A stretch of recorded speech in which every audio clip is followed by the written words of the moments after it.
નમસ્કાર દર્શક મિત્રો, હું છું રૂપલ લોણીચિયા. સંપૂર્ણ ન્યૂઝમાં આપનું સ્વાગત છે.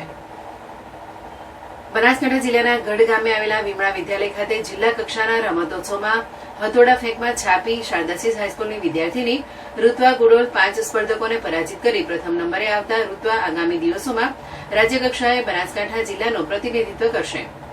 બનાસકાંઠા જિલ્લાના ગઢ ખાતે ચાલી રહેલ જિલ્લા કક્ષાના રમતોત્સવમાં જિલ્લાની અનેક શાળાના વિદ્યાર્થીઓ ભાગ લઈ રહ્યા છે. ત્યારે રમતોત્સવમાં હથોડા ફેંકમાં છાપી શારદાશીસ હાઈસ્કૂલની વિદ્યાર્થીની ઋત્વા ગુડોલે તેની સામેના 5 સ્પર્ધકોને પરાજિત કરી પ્રથમ ક્રમાંક મેળવી શાળાનું નામ રોશન કર્યું હતું. ઋત્વા ગુડોલ હવે હથોડા ફેંકમાં બનાસકાંઠા જિલ્લા વતી ગુજરાત રાજ્યમાં પ્રતિનિધિત્વ કરશે.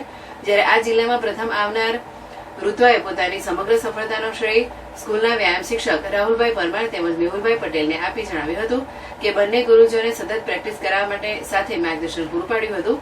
શાળાની વિદ્યાર્થીની જિલ્લા કક્ષાએ પ્રથમ આવતા શાળા સંચાલક મંડળ તેમજ ઇન્ચાર્જ આચાર્ય તરુણભાઈ મોદીને અભિનંદન પાઠવી રાજ્યમાં સ્કૂલને ગોલ્ડ મેડલ અપાવે તેવી શુભેચ્છાઓ પાઠવી હતી.